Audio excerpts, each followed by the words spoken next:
Hello viewers, আজকের ভিডিওতে পৃথিবীর এমন একটি দেশ সম্পর্কে জানাবো যেখানে মুসলিম জাতির বীরদের বসবাস, যেখানে বীরদের পাওয়ার অফ মুসলিম বলা হয়ে থাকে, যেখানে নারীদের সৌন্দর্য দেখে আপনি নিজেকে সামলাতে পারবেন না, যে দেশের ছেলেমেয়েরা মাত্র 9 বছর বয়সেই বিয়ে করতে পারে, এমনকি কোনো বাবা তার সৎ মেয়েকেও বিয়ে করতে পারে, এমনকি এখানে মাত্র 15 বছর বয়স হলেই যে কেউ সরকারি ভোট দিতে পারে। আজকের ভিডিওতে থাকবে ইরান সম্পর্কে কিছু অবাক করা তথ্য যা এর আগে আপনি কখনো শোনেননি। তো ভিডিওটি শুরু করার পূর্বে যারা এখনো আমাদের চ্যানেলটিকে সাবস্ক্রাইব করেননি তারা চ্যানেলটি সাবস্ক্রাইব করে পাশে থাকা বেল বাটনটি বাজিয়ে দিন। ধন্যবাদ। ইরানের রাজধানীর নাম হচ্ছে তেহরান। এটি পৃথিবীর 37তম সবথেকে ঘন জনবসতিপূর্ণ শহর। পৃথিবীর যে দেশের মহিলারা সবথেকে বেশি হিজাব পরে তা হলো ইরান।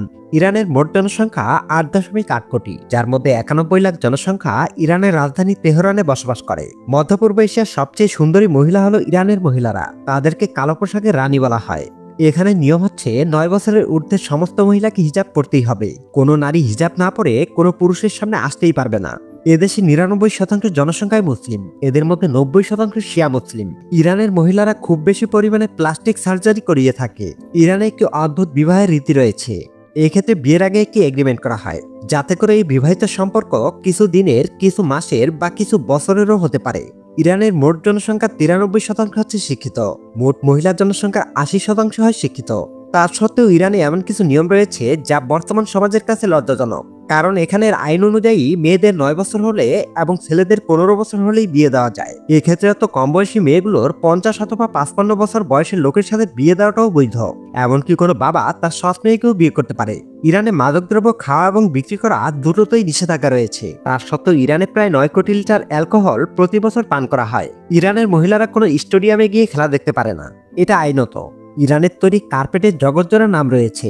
ইরানে একবার একটি খেলার মাঠের সমান কার্পেট বানানো হয়েছিল, সেটি বর্তমানে দুবাইয়ের একটি মসজিদে বিছানো রয়েছে। ইরানকে যুবক যুবতীর দেশ বলা হয় কারণ ইরানের মোট জনসংখ্যার গড় বয়স হলো 30 বছর। প্রাকৃতিক গ্যাস উৎপাদনে ইরান বিশ্বের তৃতীয় এবং খনিজ তেল উৎপাদনে ইরান বিশ্বের 7ম। ইরানের রাজধানী তেহরানে বায়ু দূষণের পরিমাণ এতই বেশি যে প্রতি বছর 5000 মানুষ বায়ু দূষণের কারণে মারা যায়। ইরানের 4818 জন আলোচিত গবেষকের মধ্যে নারী গবেষক হচ্ছে 665 জন। দেশটির সবচেয়ে আলোচিত গবেষকের মধ্যে 13%-এরও বেশি হচ্ছে নারী। ইরানের স্বাস্থ্যখাত নারীদের অংশগ্রহণ সবচেয়ে বেশি। স্বাস্থ্য মন্ত্রণালয়ের তথ্যমতে এই খাতে দেশটির নারী গবেষকদের অবদান হচ্ছে 29.57%। ইরানে বিশ্ববিদ্যালয়ে ভর্তি হওয়া শিক্ষার্থীদের মধ্যে মেয়েদের সংখ্যা ছেলেদের চেয়ে অনেক বেশি। মেয়েদের জন্য হিজাব বা মাথা ঢেকে রাখা বাধ্যতামূলক। আইন মেনে চলেও ইরানের মেয়েরা খুবই স্টাইলিশ। তারা রঙিন স্কার্ফ ও আধুনিক পোশাক দিয়ে ফ্যাশন করে। ইরান হলো মধ্যপ্রাচ্যের সবচেয়ে বড় কসমেটিক্স বাজার, যেখানে মেয়েরা মেকআপে ভীষণ আগ্রহী। ইরানের মেয়েরা ইনস্টাগ্রামে খুবই সক্রিয়, যদিও অনেক সাইট সরকারিভাবে ব্লক করা। অনেক সময় ইরানের রক্ষণশীল এই মুসলিম সমাজে বিয়ের আগে সতীত্বের গুরুত্ব সবথেকে বেশি দেওয়া হয়। অনেক ক্ষেত্রে বিয়ের রাতে এই বিষয়টি প্রমাণের জন্য তরুণীরা অস্ত্রোপচারের দ্বারস্থ হয়। এখানে স্বামীর অনুমতি ছাড়া কোনো মহিলা অন্য দেশে ভ্রমণ করতে পারে না। ইরানের যৌন হয়রানি একটি প্রকট সমস্যা, যা সাধারণত প্রকাশ্যে আলোচনা করা হয় না। এখানে প্রত্যেক নারীদের হিজাব বা বোরকা পরা বাধ্যতামূলক। হিজাব আইন লঙ্ঘন করলে জরিমানা, বেত্রাঘাত বা কারাদণ্ড হতে পারে। ঐতিহ্য ও ধর্মীয় মূল্যবোধের কারণে নারীরা অনেক সময় সামাজিক ও ব্যক্তিগত জীবনে কঠোর বিধিনিষেধের অধীনে থাকে। গণমাধ্যম নারীদের অধিকার নিয়ে প্রতিবেদন প্রকাশ করলেও ইরানে এখনো পর্যন্ত এই বিষয় নিয়ে কোনো খোলামেলা আলোচনা করা হয়নি। ইরানে অনেক সুন্দর সুন্দর জায়গা রয়েছে, এগুলো দেখতে হলে অবশ্যই আপনাকে ইরানে যেতে হবে।